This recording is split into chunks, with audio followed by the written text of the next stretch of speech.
Hello student, my topic is decomposition reaction.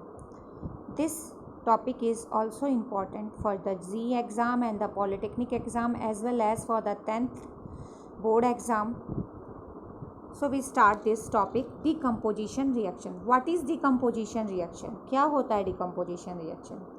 When a compound, जब एक compound split होता है into two or more simple substances में, उसे हम डिकम्पोजिशन रिएक्शन कहते हैं। मतलब एक कंपाउंड लाइक एस एक कंपाउंड हम ले लेते हैं CO2, ये स्प्लिट हुआ कार्बन और ऑक्सीजन में, तो इसे हम क्या कहेंगे? This is called decomposition reaction. Now decomposition reaction 3 types के होते हैं। कितने टाइप्स के होते हैं? 3 टाइप्स के। 3 types of the decomposition reaction. First is thermal decomposition, second is electrolytic decomposition and third is photographic decomposition. Now first we talking about thermal decomposition. What is thermal decomposition? Thermal decomposition होता क्या है? Decomposition is occurred due to the heat is called thermal decomposition reaction. वो decomposition जो किसकी वजह से होता है? हीट की वजह से। किसकी वजह से होता है? हीट, गर्मी, गर्म करने की वजह से होता है, उसे हम कहते हैं thermal decomposition reaction. For example, अगर हम एग्जाम्पल लें इसका थर्मल डिकम्पोजिशन का, तो फॉर एग्जाम्पल हमने लिया व्हेन कैल्शियम कार्बोनेट को, जिसे हम कॉमन नेम में मार्बल भी कहते हैं और it is also called lime stone भी कहते हैं, ये सॉलिड स्टेज में पाया जाता है। इसको हमने हीट किया तो ये स्प्लिट हो गया किस में? कैल्शियम ऑक्साइड, जिसे हम क्विक लाइम भी कहते हैं, quick lime, and carbon dioxide gas is released from there. Carbon dioxide gas है तो ये गैस से इंडिकेट किया जाएगा और इट इज़ सॉलिड, इसे सॉलिड से। देखिए केमिकल रिएक्शन लिखते समय हमेशा ये ध्यान रखना है कि उनको बैलेंस के साथ साथ उसका फिजिकल स्टेट भी लिखना बहुत ज़रूरी है, अदरवाइज़ आपके मार्क्स पूरे नहीं आएंगे इन द रिएक्शन। जब आप रिएक्शन लिखेंगे, केमिकल रिएक्शन को लिखेंगे, if you don't indicate the physical state of this, you don't get proper marks of this, and it is the basic form. इससे आपको याद भी रहेगा कि आपने जो कंपाउंड लिया है वो सॉलिड है, लिक्विड है, एक्वस सॉल्यूशन है, ये भी आपके लिए आसान रहेगा। नाउ अभी हम बात कर रहे हैं यहाँ पर थर्मल डिकम्पोजिशन क्या होता है। यहाँ पर इस रिएक्शन में हमने इसको हीट किया, किसको? कैल्शियम कार्बोनेट को, तो वो किस में चेंज हो गया? कैल्शियम ऑक्साइड और कार्बन डाइऑक्साइड में कन्वर्ट, मतलब स्प्लिट हो गया। इसे कहेंगे हम थर्मल डिकम्पोजिशन रिएक्शन। क्यों? क्योंकि हीट की वजह से ये रिएक्शन ऑकर्ड हो रही है। नाउ अब हम करेंगे सेकेंड रिएक्शन के बारे में बात। This reaction is electrolytic decomposition reaction. Electrolytic decomposition reaction कब ऑकर होती है? It is occurred due to the passing electricity. जब हम इलेक्ट्रिसिटी पास करते हैं, ठीक है, किसी भी कंपाउंड के एक्वस सॉल्यूशन में, तो वहाँ पर जो स्प्लिटिंग होती है उसे कहते हैं इलेक्ट्रोलाइटिक डिकम्पोजिशन।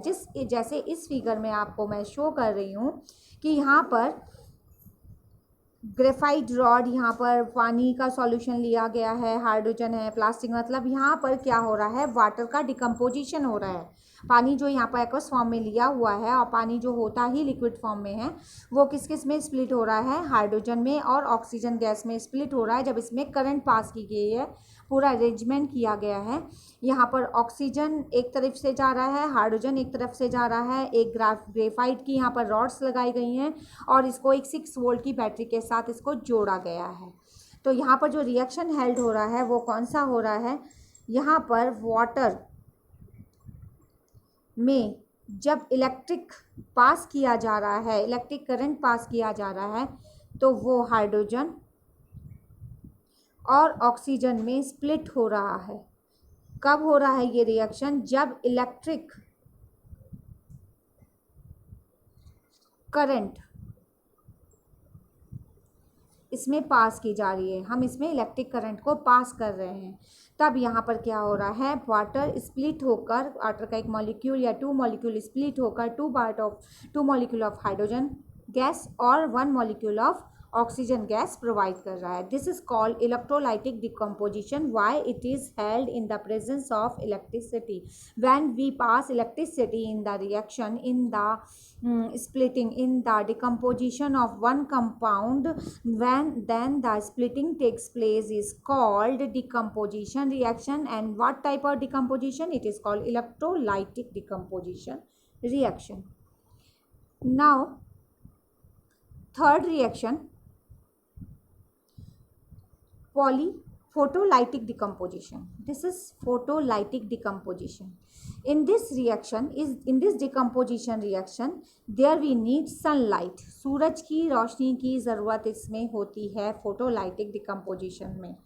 तो ये कैसे होता है? जैसे हम पुराने ज़माने में जो कैमरेज़ यूज़ किए जाते थे, तो बोला जाता था कि कस्टमर को जब भी हम रील को लेके जाते थे फ़ोटोशॉप में कि इसे अब वॉश कर दीजिए, तो जो कैमरामैन होते हैं वहाँ पर पूछते थे कि क्या इसे आपने लाइट में ओपन तो नहीं किया है.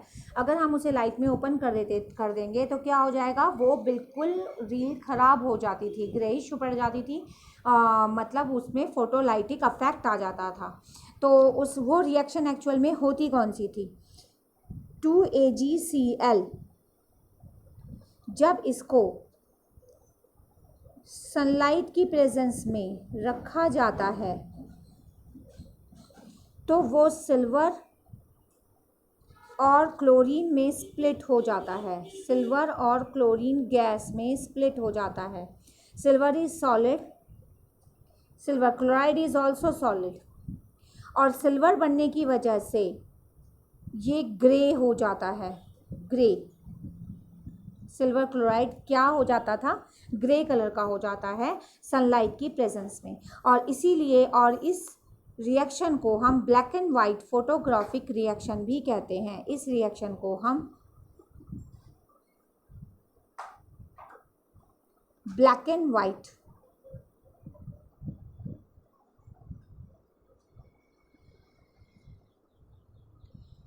फोटोग्राफिक रिएक्शन कहते हैं.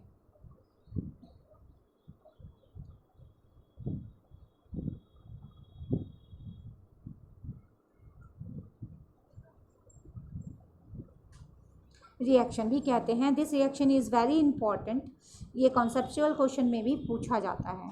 होपफुल ये डिकम्पोजिशन का आपको कॉन्सेप्ट पूरी अच्छी तरह से समझ में आया होगा कि कौन सा डिकम्पोजिशन रिएक्शन कौन सा मतलब डिफ़ाइन करने में इजी होगा कि हीट की सप्लाई पे जो डिकम्पोजिशन होता है that is called thermal decomposition. जो इलेक्ट्रिसिटी की सप्लाई में होता है उसे इलेक्ट्रोलाइटिक डिकम्पोजिशन. और जो सनलाइट की प्रेजेंस में होता है उसे हम फोटोलाइटिक डिकम्पोजिशन कहते हैं. बिकॉज मैंने आपको सारे एग्जाम्पल अच्छी तरह से समझा के एक एक रिएक्शन के साथ कराया है. अगर आपको मेरा वीडियो समझ में आया है, अगर आपको ये टॉपिक समझ में अच्छे से आया है और अब अगर आप चाहते हैं कि इसी तरह के वीडियोज़ की आपके पास नोटिफिकेशन आती रहे, तो आप मेरे चैनल को ज़रूर सब्सक्राइब कीजिए और उसे शेयर भी कीजिए. Thank you.